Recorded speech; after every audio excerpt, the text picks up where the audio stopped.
और मस्जिद का मुद्दा कभी इस देश में समाप्त नहीं हो सकता जब तक भारतीय जनता पार्टी की सरकार जिंदा है, ठीक है, या फिर भारतीय जनता पार्टी के नेता जीवित हैं। लेकिन मैं आपके अंदर ये बात मैं दो लोगों के लिए कह रहा हूँ, पहली इस देश के दलाल पत्रकारों के लिए और दूसरी इस देश के अंधभक्तों के लिए कि आपका पेट तो तलवे चाटने से भर जाता है, लेकिन वो माँ अपने बच्चों का पेट कैसे भरे जिसमें आटे के ऊपर, गैस के ऊपर, नमक के ऊपर, चीनी के ऊपर, दाल के ऊपर और तमाम चीजों के ऊपर आपने जीएसटी लगा दी है। एक इंसान को वोट दिया था जिसको हमने प्रधानमंत्री बनाया, लेकिन भाजपा वाले अंधभक्त और IT सेल वाले चिल्लाते हैं ये तो शेर है, शेर पाला है तो खर्चा करना पड़ेगा हमने। और किसी भी अंग्रेज सिपाही ने, अंग्रेज गवर्नर ने, किसी ने भी इस देश के अंदर रोटी के ऊपर टैक्स नहीं लगाया, लेकिन वो काम इस देश के इकलौते प्रधानमंत्री नरेंद्र मोदी जी ने करके दिखाया है। अगर पढ़ेगा इंडिया तो भाजपा के अनपढ़, जाहिल, गवार और जो नेता इस देश के अंदर देश के जवानों को चौकीदार बना रहे हैं उन नेताओं से सवाल पूछेगा इंडिया।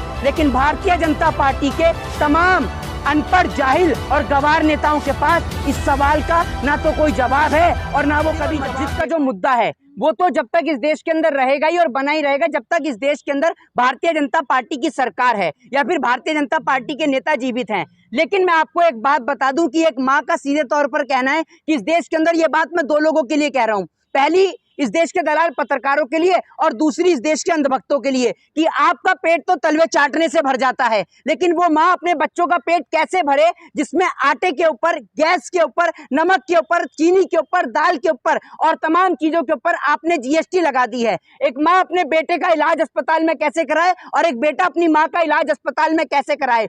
शेर इतना भूखा है कि जीएसटी के भी पैसे खाए जा रहा है। ये शेर इतना भूखा है कि पूरे देश को खा गया, रेलवे को खा गया, BSNL को खा गया, MTNL को खा गया। ये इस देश के अंदर मुगलों से भी बदतर हैं, अंग्रेजों से भी बदतर हैं। सुन लीजिए, पूरे देश में सबको पता है शेर किसको कहा जाता है, ठीक है ना। आपको तो आपका पेट तलवे चाटने से भरता है, तलवे चाटिए, लेकिन चुप रह के खड़ी रहिए। किसको नहीं पता पूरे देश में कौन है शेर?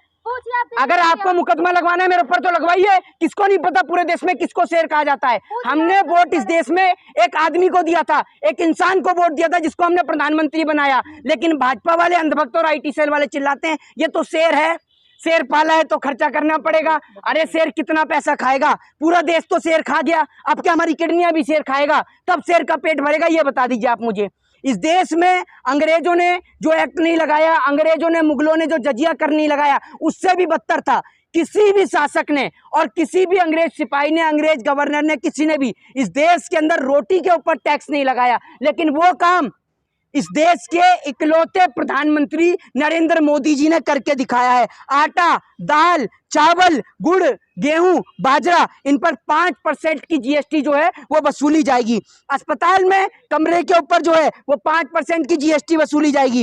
होटल में कमरे पर 1000 रुपए वाले कमरे पर 12% की जीएसटी वसूली जाएगी। ब्लड पेपर, कैंची, पेंसिल, शॉर्पनर, चम्मच, इन पर 18% जीएसटी। अब आप समझ लीजिए इसमें पेंसिल भी है, क्योंकि अगर पढ़ेगा इंडिया तो भाजपा के अनपढ़, जाहिल, गवार और जो नेता इस देश के अंदर देश के जवानों को चौकीदार बना रहे हैं उन नेताओं से सवाल पूछेगा इंडिया। लेकिन भारतीय जनता पार्टी के तमाम अनपढ़, जाहिल और गवार नेताओं के पास इस सवाल का ना तो कोई जवाब है और ना वो कभी जवाब दे पाएंगे। वित्त मंत्री बड़े ही बेशर्मी के साथ आकर कहती हैं कि देश के अंदर कोई महंगाई नहीं है। ये जो जीएसटी लग रही है, ये गरीब आदमी से पूछिए कि वो 2 वक्त की रोटी कैसे खाता है। आपका क्या है? आप तो ऑडी, मर्सिडीज, रेंज रोवर और फरारी में चढ़ती हैं, आपके नेता बड़ी बड़ी गाड़ियों में चढ़ते हैं, आपको क्या फर्क पड़ता है? आपको कोई फर्क नहीं है। अब मथुरा का ये केस सामने आया है कि ये ठेले पे कूड़े वाले जो थे वो नरेंद्र मोदी और योगी जी का फोटो ले जा रहे थे, तो सस्पेंड कर दिया गया है। एक बात मैं आपको बता देता हूँ, उस सफाई कर्मचारी को इसलिए सस्पेंड कर दिया गया है, उसको इसलिए ड्यूटी से हटा दिया गया है ना, क्योंकि वो किसी भारतीय जनता पार्टी की नेता की सिफारिश से नहीं बना था। पहले ही तो ये देश बहुत साफ है, ठीक है ना।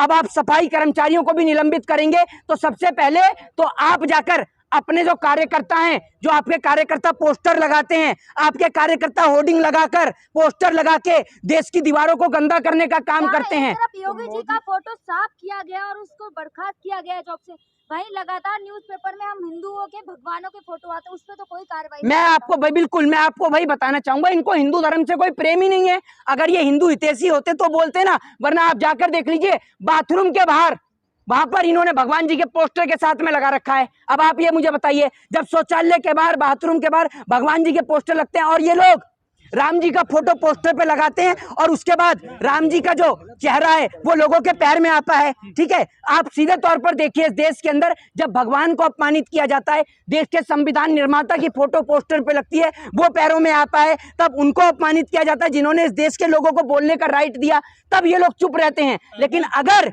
मोदी जी की, योगी जी की फोटो अगर कूड़े के कचरे के ढेर में, अरे अगर आप उस सफाई कर्मचारी को तब निलंबित करिए जब वो खुद फाड़ के लेके आए हूं। जब कूड़े में पड़ी है, उसने कूड़ा उठा लिया तो क्या गलती करी? लेकिन और इस देश के नेता से बड़ा कोई इस देश में गंदगी नहीं है और देश के नेताओं से बड़ा कोई कूड़ा नहीं है इस देश में। लेकिन मोहित साहब जो लखनऊ जाते हैं, मोदी जी 2019 में पैर धोते हैं सफाई कर्मियों के, बड़ी उनको सहानुभूति मिलती है देश में, और यहाँ पर एक सफाई कर्मी की नौकरी छीन लेते हैं योगी के। अरे अभी सुन तो लीजिए, मैं आपको बताता रहा हूँ, एक कहावत बड़ी फेमस है कि मुसीबत के समय में तो गधे को भी बाप बनाना पड़ता है, और वही कहावत जो लागू होती है वो लागू होती है भारतीय जनता पार्टी के नेताओं पे।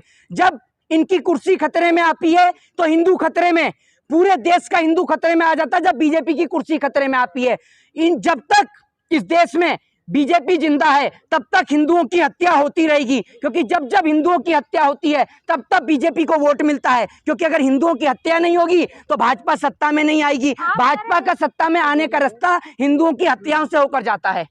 आप कह रहे हैं हिंदुओं की हत्या, लेकिन हिंदू राष्ट्र तो बना रहे हैं ना।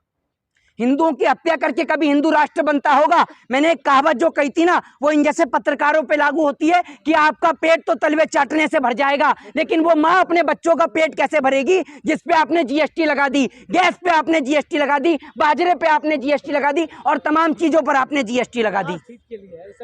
हाँ जी, अरे अगर राष्ट्र हित के लिए है तो आप तो ज्यादा कमाते हैं, आप भी तो खूब दलाली कर रहे हैं, सरकार की दलाली कर रहे हैं, तो राष्ट्र हित में उस माँ के घर पे जाकर राशन भरवा दीजिए जो माँ सड़क पे बैठती है, जो माँ, जो सुन लीजिए, जो माँ सुबह जाकर अस्पताल की सफाई करती है या किसी के घर के बर्तन मांजती है, तब जाके अपने बेटे को, अपने बच्चे को 2 वक्त की रोटी खिलाती है। आपने तो बोल दिया राष्ट्रहित।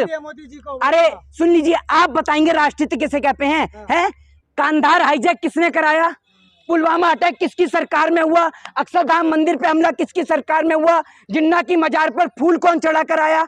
बता दीजिए, आप बताएंगे राष्ट्रहित किसे कहा जाता है? भाजपा के जितने भी दलाल हैं ना, सबको नाम से और चेहरे से पहचान लेता हूं मैं, ठीक है ना? तो आप हमें मत सिखाइए कि राष्ट्रहित किसे कहते हैं और राष्ट्रभक्ति और देशभक्ति किसे कहते हैं। आपसे सवाल पूछ रहे हैं तो आप उन्हें भाजपा का दलाल कह रहे हैं। तो आप एक बात, उन्होंने, आपको शर्म नहीं है? आपको शर्म नहीं है कि इतनी देश में महंगाई है और वो कह रहे हैं राष्ट्रहित में महंगाई है? हैं? अगर एक मिनट सुन लीजिए मेरी बात। अरे मोदी जी कहते हैं मोदी जी के भक्तों का पेट भी तलवे चाटने से भरता है। आप एक बात मुझे बताइए, अगर राष्ट्रहित में ही इतनी महंगाई है तो राष्ट्रहित में कोई नेता, कोई सांसद अपनी पेंशन छोड़ के दिखा दे, मैं मान जाऊंगा। है दम किसी नेता सांसद में? है किसी के औकात है? किसकी? अरे अगर भक्तों को ये बात समझ में आती तो इस देश के अंदर नरेंद्र मोदी प्रधानमंत्री की कुर्सी पे होते क्या? इस देश में, उत्तर प्रदेश में योगी आदित्यनाथ दोबारा मुख्यमंत्री बनते क्या? देश के जवानों को चौकीदार बनाया जाता क्या? है? महंगाई की बात केवल आप कर रहे हैं, जनता कहाँ कर रही है? जनता कह रही महंगाई है ही नहीं। अरे जनता को जब आप हिंदू मुसलमान में उलझाए रखेंगे, आप अपनी इस बहस को जरा शुरुआत से सुनिएगा। आपका शुरुआती दौर का क्वेश्चन ही हिंदू और मुसलमान से शुरू होता है। जब इस देश की मीडिया 24 घंटे हिंदू और मुसलमान चलाएगी तो इस देश का हिंदू भी सोचता है क्या मुझे हकीकत में खतरा है?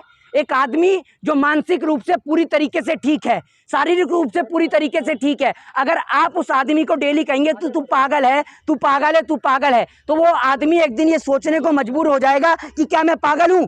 तो जब आप 24 घंटे टेलीविजन पे कार्यक्रम चलाएंगे कि भैया हिंदू खतरे में है, हिंदू खतरे में है, हिंदू खतरे में है, एक दिन तो हिंदू भी सोचने को मजबूर हो जाएगा कि हिंदू खतरे में है। फिलहाल कोई खतरे में नहीं है। भगवा हिंदूधारी नेता, समझ रहे हैं, हिंदूवादी नेता योगी आदित्यनाथ उर्फ अजय सिंह बिष्ट लुलु मॉल में यूसुफ भाई की गाड़ी में घूम रहे हैं ताता थैया करते हुए, देख नहीं रहे हैं? तब आपका हिंदूवादी नहीं नेता जागा।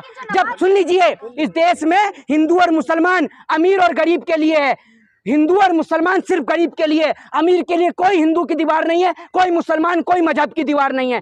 अगर अमीर और गरीब के लिए हिंदू मुसलमान की दीवार नहीं होती ना, तो मैं आपको बता दूं, यूसुफ भाई की गाड़ी में लुलु मॉल के अंदर में देश के मुख्यमंत्री, उत्तर प्रदेश के मुख्यमंत्री यूसुफ भाई की गाड़ी में घूमते हुए नजर नहीं आते और भगवा पट्टा भी नहीं पहनते हैं। मतलब इतनी जल्दी हुई यूसुफ भाई के साथ गाड़ी में बैठने की कि भगवा पट्टा भी भूला है। ये देख लीजिए आप। मॉल में जो लोग नमाज करते हुए वो नजर तो आ रहे हिंदू हैं, वो हैं। हिंदू बताए जा रहे हैं। तो इन लोगों का तो काम ही है देश के अंदर, इन लोगों का तो काम ही देश के अंदर हिंदू मुसलमान कराने का है। लेकिन जब आपके मुख्यमंत्री जी फीता काट रहे हैं, मुख्यमंत्री पर इतना समय है कि लुलु मॉल का जाके फीता काट लें। स्कूल का फीता काटने में नहीं है इनके पास समय, ठीक है ना। स्कूल का अगर फीता काटने को कह दोगे, क्या क्या कहा आपने? इस देश का हिंदू एक साथ खड़ा, फिर हिंदू पे आ जाते हैं।